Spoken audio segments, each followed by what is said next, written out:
ಜಾತಿ ವ್ಯವಸ್ಥೆ ಬಿಟ್ಟು ಅನುಭವ ಆಧರಿಸಿ ಸಚಿವ ಸ್ಥಾನವನ್ನ ಕೊಡಬೇಕು ಅಂತ ಹೇಳಿ. ನನಗೆ ಸಚಿವನಾಗುವ ಎಲ್ಲ ಅರ್ಹತೆಗಳಿದಾವೆ, ನಾನು ಫಿಟ್ ಇದ್ದೀನಿ. ಮಂಡ್ಯದಲ್ಲಿ ಶ್ರೀರಂಗಪಟ್ಟಣ ಶಾಸಕ ರಮೇಶ್ ಬಂಡಿ ಸಿದ್ದೇಗೌಡ ಹೇಳಿಕೆ ಕೊಟ್ಟಿದ್ದಾರೆ. 3 ಬಾರಿ ಶಾಸಕನಾಗಿ ಕೆಲಸ ಮಾಡಿದ್ದೇನೆ. ನನ್ನ ತಾಯಿ ಕೂಡ ಶಾಸಕರಾಗಿದ್ರು, ಅವರಿಗೆ ಅವಕಾಶ ಇದ್ರು, ಸಚಿವರಾಗಲಿಲ್ಲ ಅವರು. ನನಗೂ ಒಂದು ಅವಕಾಶ ಕೊಡಿ.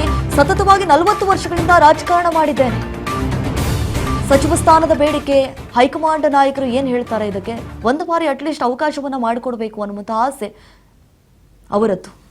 3ನೇ ಸಲ 4 ಚುನಾವಣೆ ಎದುರಿಸಿದ್ದೀನಿ. ನಾನೇ ನೇರವಾಗಿ ನಿಂತು ನಮ್ಮ ತಂದೆಯವ್ರ ಕಾಲದಲ್ಲಿ ಆಯಿತು. ನಮಗೇನು ಅವಾಗ ಇನ್ನೂ ನಾವು SLC PUC ಇರಲಿಲ್ಲ, SLCನೂ ಇರಲಿಲ್ಲ. ನಮ್ಮ ತಾಯಿಯವ್ರ ಕಾಲದಲ್ಲಿ 86ರಿಂದ ಒಂದು ಅವಕಾಶ ಆಯಿತು. 86ರಲ್ಲೇ ಸನ್ಮಾನ್ಯ ಸಿದ್ದರಾಮಯ್ಯನವರು ಆವತ್ತಿನ ಸರ್ಕಾರದಲ್ಲಿ ವಿಜಯೇಶ್ವರಮ್ಮನ ಮಂತ್ರಿ ಮಾಡಿ ಅಂತ ಭಾಳ ಒತ್ತಡ ಇರೋದು. ಕಾರಣಾಂತರದಿಂದ ಮಾಡಲಿಕ್ಕಾಗಲಿಲ್ಲ.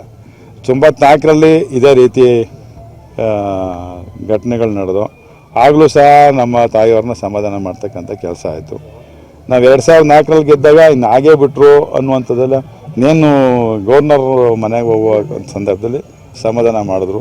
ನಾವಿಲ್ಲಿ ತಂಗ ಸಮಾಧಾನವಾಗಿ ಬಂದಿದ್ವಿ. ನಾವು ಯಾರ ಮೇಲೂ ದ್ವೇಷವೂ ಇಲ್ಲ, ಯಾರ ಮೇಲೂ ನಮಗೆ ಇದು ಇಲ್ಲ, ಸಿಟ್ಟು ಇಲ್ಲ, ಕೋಪನೂ ಇಲ್ಲ. ನಮಗೊಂದು ಅವಕಾಶ ಕೊಡಿ. ಒಂದು ಅವಕಾಶ ಕೊಟ್ಟರೆ ನಾವು ಏನು ನಮಗೊಂದು, ನಾನು ಈ 3ನೇ ಟರ್ಮ್ ಗೆದ್ದಿದ್ದೀನಿ, 4 ಚುನಾವಣೆ ಎದುರಿಸಿದ್ದೀನಿ, 40 ವರ್ಷಗಳಿಂದ ರಾಜಕಾರಣ ಮಾಡ್ಕೊಂಡ್ಬಂದಿದ್ದೀನಿ. 86ರಿಂದ ನಮ್ಮ ತಂದೆ ತಿರೋದ್ಮೇಲೆ ನಮ್ಮ